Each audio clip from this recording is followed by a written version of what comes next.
Hello friends, कैसे हो आप सभी लोग। आई होप कि सभी बहुत अच्छे होंगे और सभी की सीटेट की तैयारी बहुत अच्छी चल रही होगी। तो सीटेट में आज हम पढ़ने वाले हैं सीडीपी के प्रीवियस ईयर के वो क्वेश्चन जो आपके एग्ज़ाम के पॉइंट ऑफ व्यू से बहुत ज़्यादा इंपॉर्टेंट रहने वाले हैं। तो सबसे पहले हम सीडीपी के जो प्रीवियस ईयर में पेपर फर्स्ट और पेपर सेकेंड में जितने भी क्वेश्चन आए हुए हैं उन सभी को पढ़ने वाले हैं। तो जो हमारा फर्स्ट क्वेश्चन है वो है वातावरण वह बाहरी शक्ति है जो हमें प्रभावित करती है।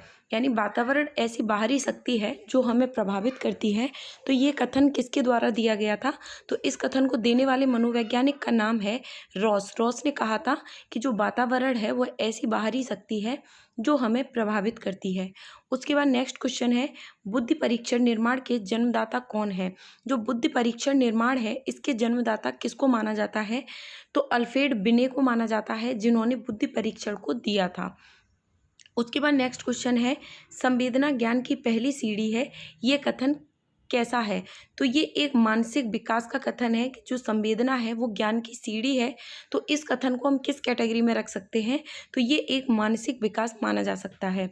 उसके बाद नेक्स्ट क्वेश्चन है ब्रिजेस के अनुसार उत्तेजना भाग है।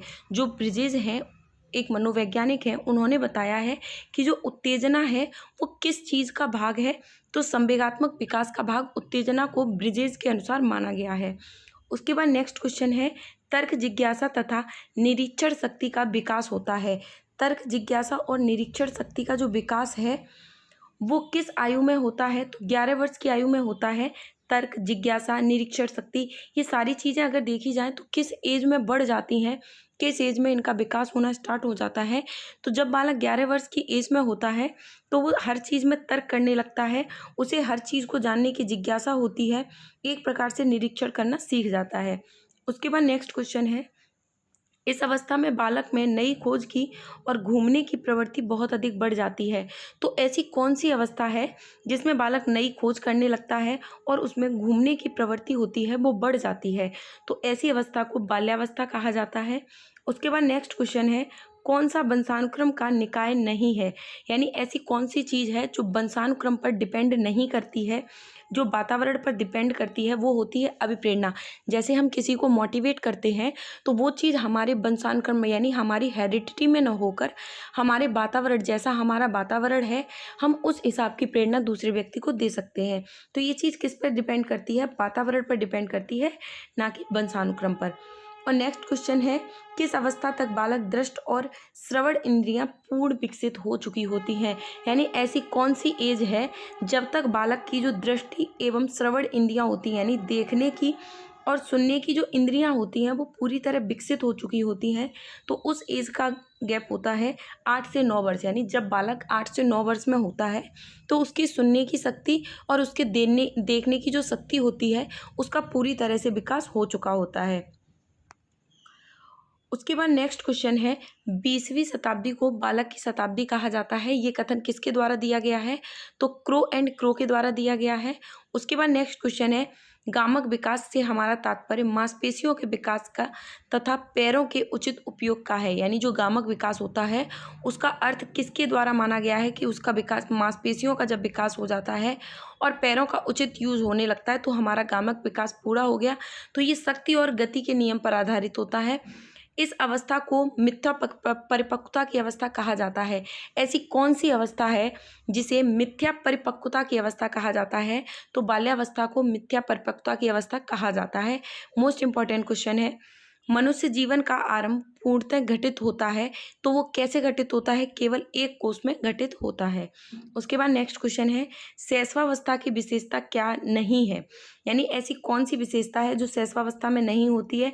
तो शैशवावस्था में नैतिकता का विकास नहीं हो पाता है। यानी जब बालक एक शिशु रूप में होता है तो उसमें जो नैतिक शक्ति होती है उनका विकास नहीं हो पाता है। उसके बाद नेक्स्ट क्वेश्चन है बाल विकास को सर्वाधिक प्रेरित करने वाला प्रमुख घटक कौन सा है? तो बाल विकास को जो सबसे ज़्यादा प्रभावित करता है वो कौन सी चीज़ है? वो है खेल का मैदान।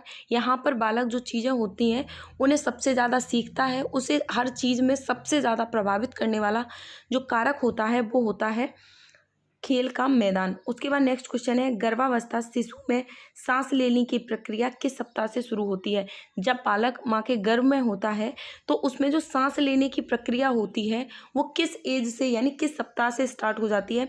तो जब बालक माँ के गर्भ में 16 सप्ताह का हो जाता है, यानी 16 सप्ताह का जब गर्भ होता है उस समय बालक माँ के गर्भ में सांस लेने की प्रक्रिया को स्टार्ट कर देता है।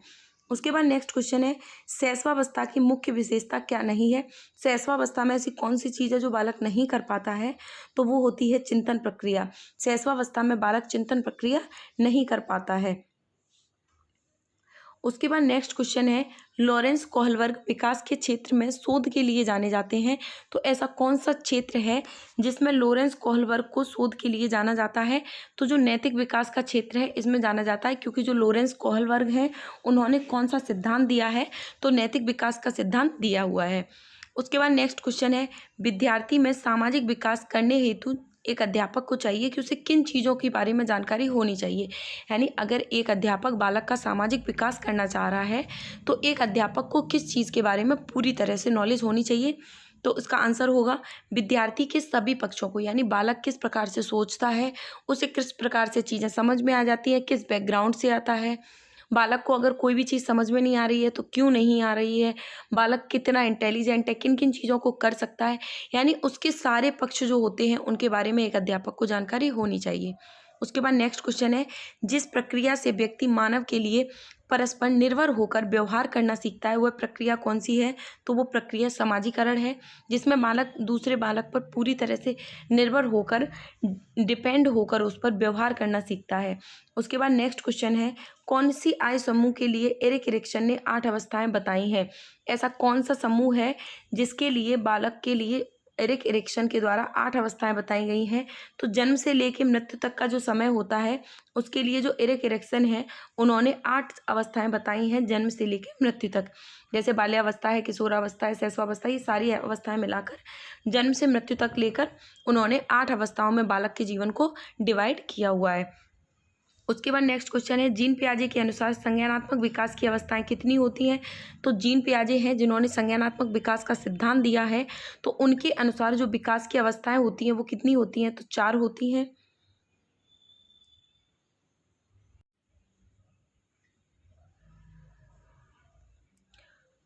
उसके बाद नेक्स्ट क्वेश्चन है, एक बच्चा सदैव दूसरों के प्रति सहानुभूति दिखाता है तो ये आदत क्या कहलाती है? तो भावना संबंधी आदत कहलाती है। एक बालक है दूसरे बालक के प्रति सहानुभूति दिखा रहा है तो ये कैसी आदत में आएगी? तो भावना संबंधी आदत के अंदर आएगी। उसके बाद नेक्स्ट क्वेश्चन है, पियाजे के अनुसार 4 से 8 माह में कौन सा संज्ञानात्मक विकास होता है? तो जीन पियाजे जी के अनुसार आँख और हाथ का जो संबंधन होता है ये 4 से 8 माह में बालक पूरी तरह से करना सीख जाता है। उसके बाद नेक्स्ट क्वेश्चन है, प्रगतिशील शिक्षा के संदर्भ में कौन सा कथन जॉन डीवी के अनुसार समुचित है यानी कि सही है? तो विद्यार्थियों का स्वयं ही सामाजिक समस्याओं को सुलझाने में सक्षम होना चाहिए, तो ये जॉन डीवी के अनुसार एकदम सही कथन माना जाता है। अगर बालक अपनी समस्याओं का समाधान स्वयं कर लेता है तो इसे प्रगतिशील शिक्षा के अंतर्गत रखा जाता है। उसके बाद नेक्स्ट क्वेश्चन है, समाजीकरण किसे कहते हैं? तो समाज के मानदंडों के साथ अनुकूलन, यानी समाज में जितने भी नियम कायदे कानून हैं अगर एक बालक उन चीज़ों में समायोजन कर लेता है, उन चीज़ों में एक प्रकार से अनुकूलन कर लेता है तो उसी को समाजीकरण कहा जाता है। यानी अपने आप को समाज के अनुसार अगर बालक ढाल लेता है, उसके सारे नियम कायदे कानून के अनुरूप ये कार्य करता है तो उसे समाजीकरण की प्रक्रिया के अंतर्गत रखा जाता है। उसके बाद नेक्स्ट क्वेश्चन है, पियाजे के अधिगम के संज्ञानात्मक सिद्धांत के अनुसार वह प्रक्रिया जिसके द्वारा संज्ञानात्मक संरचना का संशोधन किया जा सकता है वो क्या कहलाती है? तो पियाजे के अनुसार जो संज्ञानात्मक सिद्धांत है उसके अनुसार वह प्रक्रिया जिसमें जो संज्ञानात्मक संरचना होती है उसे संशोधित किया जाता है, तो पियाजे के अनुसार इस चीज़ को क्या कहा जाता है?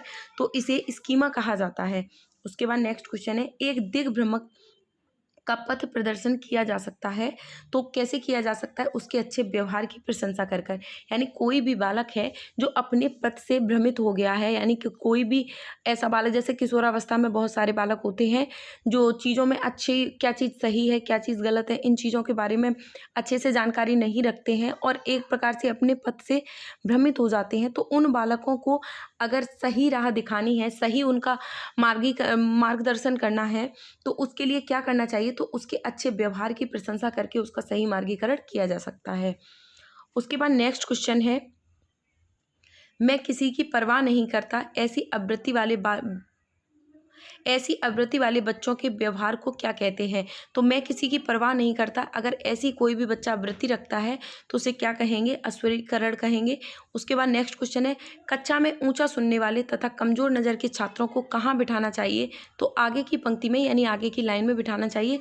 जो बालक एक प्रकार से जिन्हें किसी भी प्रकार का कोई भी डिसऑर्डर है, जैसे किसी बालक को दूर से दिखाई नहीं पड़ सकता है या बालक किसी भी टाइप से कमज़ोर है, तो उसे कहाँ बिठाना चाहिए? आगे की लाइन में बिठाना चाहिए, ताकि अध्यापक का फोकस उस पर अच्छे से रह पाए। उसके बाद नेक्स्ट क्वेश्चन है, वैयक्तिक भिन्नता का क्षेत्र है। तो लिंग भेद में वैयक्तिक भिन्नता हो सकती है, यानी एक व्यक्ति दूसरे व्यक्ति से किस प्रकार से भिन्न हो सकता है? तो लिंग में हो सकता है कि कोई लड़का हो सकता है, कोई लड़की हो सकती है। शारीरिक संरचना में भिन्नता हो सकती है, किसी का स्ट्रक्चर, बॉडी स्ट्रक्चर कैसा भी हो सकता है, किसी का कैसा भी, कोई काला हो सकता है, कोई गोरा हो सकता है, कोई मोटा हो सकता है, कोई पतला हो सकता है। तो बालक की जो शारीरिक बनावट है उनमें भी भिन्नता देखी जा सकती है। मानसिक योग्यताओं में देखी जा सकती है, कोई भी बालक इंटेलिजेंट हो सकता है, कोई मंदबुद्धि हो सकता है, कोई सामान्य हो सकता है, कोई बिल्कुल ऑटिस्टिक हो सकता है। तो बालक की जो मानसिक योग्यता होती है उनमें भी भिन्नता ही व्यक्तिगत भिन्नता के अंतर्गत रखी जाती है। उसके बाद नेक्स्ट क्वेश्चन है, वंचित समूह के विद्यार्थियों को सामान्य विद्यार्थियों के साथ साथ पढ़ाना चाहिए, इसका क्या अभिप्राय माना जाता है? यानी कि उस शिक्षा को क्या कहेंगे जिसमें जो वंचित समूह वर्ग से आए हुए बच्चे हैं उन्हें सामान्य बालकों के साथ में पढ़ाना है। या तो बालक बहुत ज़्यादा इंटेलिजेंट है, उसे सामान्य बालकों के साथ पढ़ाना है, या बालक बहुत ज़्यादा पढ़ने में वीक है, उसे सामान्य बालकों के साथ पढ़ाना है। तो ऐसी शिक्षा को क्या कहा जाएगा जिसमें सभी बालक एक साथ पढ़ाई कर रहे हैं? तो इसे समावेशी शिक्षा कहा जाता है। उसके बाद नेक्स्ट क्वेश्चन है, व्यक्तित्व के मापन के लिए व्यक्ति की संपूर्ण सूचनाएं प्राप्त करने की विधि को क्या कहा जाता है? तो व्यक्ति इतिहास विधि कहा जाता है। उसके बाद नेक्स्ट क्वेश्चन है, सामाजिक आधार पर व्यक्तित्व का वर्गीकरण किस मनोवैज्ञानिक ने तैयार किया था? तो स्प्रेंगर के द्वारा किया गया था। अत्यधिक वाचाल, प्रसन्नचित्त रहने वाला तथा सामाजिक प्रवृत्ति के धनी व्यक्ति का व्यक्तित्व कैसा होता है? तो ऐसा व्यक्ति जिसका बहुत ज़्यादा वो वाचाल होता है, बोलने में बहुत ज़्यादा एक्सपर्ट होता है, तो ऐसे व्यक्ति को कैसा कहा जाएगा? तो उस व्यक्ति को बहुमुखी कहा जाएगा, यानी वह एक प्रकार से बहिर्मुखी प्रतिभा का धनी होता है। उसके बाद नेक्स्ट क्वेश्चन है, हिप्पोक्रेट्स ने किस आधार पर व्यक्तित्व का वर्गीकरण किया है? तो कफ के आधार पर, पित्त के आधार पर जो हिप्पोक्रेट्स हैं इन्होंने व्यक्तित्व का वर्गीकरण किया हुआ है। उसके बाद नेक्स्ट क्वेश्चन है, व्यक्तित्व की अंतर्मुखता और बहिर्मुखता के रूप में वर्गीकरण दिया जाता है, तो किसने दिया है? युंग ने दिया है। निम्न में से किस मनोवैज्ञानिक का कथन है कि संपूर्ण व्यक्तियों को उनके व्यक्तित्व के आधार पर दो में से श्रेणी में अंतर्मुखी तथा बहिर्मुखी में रख सकते हैं? तो ऐसे कौन से मनोवैज्ञानिक हैं जिन्होंने अंतर्मुखी और बहिर्मुखी व्यक्ति के व्यक्तित्व की दो श्रेणियां बताई हैं? एक अंतर्मुखी बताई है, एक बहिर्मुखी बताई है। तो वो मनोवैज्ञानिक कौन से हैं? युंग है, मोस्ट इंपॉर्टेंट क्वेश्चन है। उसके बाद नेक्स्ट क्वेश्चन है, किशोरावस्था बड़े संघर्ष, तनाव और तूफान की अवस्था है, ये किसके द्वारा दिया गया कथन है? तो स्टैनले हॉल के द्वारा दिया गया है। उसके बाद नेक्स्ट क्वेश्चन है, एकांत में विश्वास रखने वाला व्यक्ति क्या कहलाता है? तो ऐसा व्यक्ति अंतर्मुखी कहलाता है। अंतर्मुखी बालक की मुख्य विशेषता क्या होती है? तो जो बालक अंतर्मुखी व्यवहार का होता है वह एकांत में रहकर कम बातचीत करने वाला होता है, यानी अपने आप में ही रहने वाला व्यक्ति होता है। उसके बाद नेक्स्ट क्वेश्चन है, मानव व्यक्तित्व का परिणाम है। तो जो मानव का व्यक्तित्व है वह किसके परिणाम स्वरूप आता है? तो आनुवंशिकता पर डिपेंड करता है और वातावरण पर डिपेंड करता है। जो बालक का व्यक्तित्व होता है वो किस चीज़ पर डिपेंड करता है? तो आनुवंशिकता पर, यानी कि हेरिडिटी पर, और वातावरण पर, यानी कि उसके एनवायरनमेंट पर डिपेंड करता है। उसके बाद नेक्स्ट क्वेश्चन है, कुछ मनोवैज्ञानिकों के अनुसार व्यक्ति जिस रूप में व्यवहार करता है वही उसका क्या होता है? तो वही उसका व्यक्तित्व होता है। जिस रूप में वह व्यवहार करता है वही उसका व्यक्तित्व होता है। CAT मापता है, तो जो कैट है वो किस चीज़ को मापता है? तो व्यक्तित्व को मापता है। 16 PF प्रश्नावली किसके द्वारा बनाई गई? तो कैटल के द्वारा बनाई गई है। अत्यधिक वाचाल, प्रसन्नचित्त और सामाजिक प्रवृत्ति का जो व्यक्ति होता है उसे युंग ने क्या नाम दिया है? तो बहिर्मुखी व्यक्ति दिया है। आलपोर्ट के अनुसार व्यक्तित्व की कितनी अवस्थाएं हैं? तो आलपोर्ट ने व्यक्तित्व की जो अवस्थाएं बताई हैं वो है अपूर्व समायोजन, गत्यात्मक, संगठन और संगठित मनोदैहिक तंत्र। ये सारी अवस्थाएं किसके द्वारा बताई गई हैं? आलपोर्ट के द्वारा बताई गई हैं। उसके बाद नेक्स्ट क्वेश्चन है, मादा युग्मक अंडाणु को निम्नांकित में से क्या पाया जाता है, यानी कि जो मादा में जो अंडाणु पाए जाते हैं वो किस रूप में पाए जाते हैं, तो केवल एक्स गुणसूत्र पाए जाते हैं। मादा में केवल एक्स गुणसूत्र पाए जाते हैं और नर में कौन से पाए जाते हैं, नर में एक्स और वाई गुणसूत्र पाए जाते हैं। उसके बाद नेक्स्ट क्वेश्चन है, सेल्डन ने व्यक्तित्व को किस आधार पर वर्गीकृत किया है, तो शारीरिक संरचना के आधार पर सेल्डन ने जो बालक का व्यक्तित्व होता है, मनुष्य का जो व्यक्तित्व होता है, सेल्डन के अनुसार किस चीज़ को आधार मानकर उसका वर्गीकरण किया गया है, तो शारीरिक संरचना को आधार मानकर उसका वर्गीकरण किया गया है। उसके बाद नेक्स्ट क्वेश्चन है, वे बालक जिन्हें अध्यापक के प्रयासों और अभिप्रेरणा के माध्यम से सामान्य बालकों की श्रेणी में लाया जा सकता है, वो बालक कौन से होते हैं, तो पिछड़े वर्ग के जो बालक होते हैं उन्हें प्रयासों और एक प्रकार से उन्हें मोटिवेट कर कर उन्हें सामान्य बालकों की श्रेणी में लाया जा सकता है। उसके बाद नेक्स्ट क्वेश्चन है, किसने कहा कि बुद्धि सीखने की योग्यता है, तो बकिंघम के द्वारा कहा गया है। गैरेट ने बुद्धि के कितने प्रकार माने हैं, तो 3 प्रकार माने हैं। निम्न में से बुद्धि का कौन सा सिद्धांत है, तो बुद्धि के कौन कौन से सिद्धांत हैं, एक खंड का सिद्धांत है, द्विखंड का सिद्धांत है, त्रिखंड का सिद्धांत है, बहुखंड का सिद्धांत है। ये सारे सिद्धांत किसके हैं, बुद्धि के सिद्धांत है। बुद्धि का एक खंड का सिद्धांत किसके द्वारा दिया गया है, तो बुद्धि के जो एक खंड का सिद्धांत है वो बिने के द्वारा दिया गया है। किसके द्वारा दिया गया है, बिने के द्वारा दिया गया है। वस्तुओं के संग्रहण का काल कौन सा माना जाता है, तो 7 से 11 वर्ष की अवस्था में जब बालक होता है तो वो हर चीज़ को संग्रहित करके रखना चाहता है, हर चीज़ को एक प्रकार से अपने पास कलेक्ट करके रखना चाहता है। तो संग्रहण की अवस्था कब होती है, 7 से 11 वर्ष की अवस्था में जब बालक होता है। बालक में अमूर्त चिंतन का विकास कब हो जाता है, अमूर्त चिंतन का मतलब होता है जो चीज़ें बालक के समक्ष नहीं होती हैं और उन चीज़ों के बारे में बालक तर्क वितर्क करता है, उन चीज़ों के बारे में सोचता है। तो अमूर्त चिंतन का जो विकास होता है वो 11 से 15 वर्ष की अवस्था में हो सकता है, एक प्रकार से किशोरावस्था में होता है। बुद्धि के प्रतिदर्श का सिद्धांत किसके द्वारा दिया गया है, तो थॉमसन के द्वारा दिया गया है। एक बालक की बुद्धि लब्धि 85 है तो वह बालक किस श्रेणी में आएगा, तो मंद बुद्धि के बालक की श्रेणी में आएगा, क्योंकि जो सामान्य बालक होता है उसकी जो बुद्धि लब्धि होती है वो कितनी होती है, तो वो 90 होती है। बुद्धि का पदानुक्रमिक सिद्धांत का निर्माण किसने किया है, तो बुद्धि का जो पदानुक्रमिक सिद्धांत है वो वर्ट और बर्नन के द्वारा दिया गया है। तो ये थे आपके मोस्ट इंपॉर्टेंट वो क्वेश्चन जो कि आपके सीटेट के पेपर फर्स्ट और पेपर सेकंड दोनों में ही प्रीवियस ईयर में पूछे गए हैं, यानी कि अभी तक आपके जितने भी सीटेट के एग्ज़ाम हुए हैं उन सभी में पूछे गए हैं, इनमें वही क्वेश्चनों को शामिल किया गया है। आई होप ये क्वेश्चन आपके आने वाले एग्ज़ाम के पॉइंट ऑफ व्यू से बहुत ज़्यादा इंपॉर्टेंट रहेंगे, आपके एग्ज़ाम के लिए बहुत ज़्यादा बेनिफिशियल साबित होंगे। आई होप आपको क्लास पसंद आई होगी। तो जितने भी लोग हैं सभी लोग चैनल को ज़्यादा से ज़्यादा लोग शेयर कीजिए, ज़्यादा से ज़्यादा लोग सब्सक्राइब कीजिए, ताकि आपके एग्ज़ाम के लिए इसी प्रकार के वन लाइनर के थ्रू प्रैक्टिस सेट और ज़्यादा लाए जा सकें। तो आज के लिए हमारी इस क्लास में फ़िलहाल इतना ही। Thank you.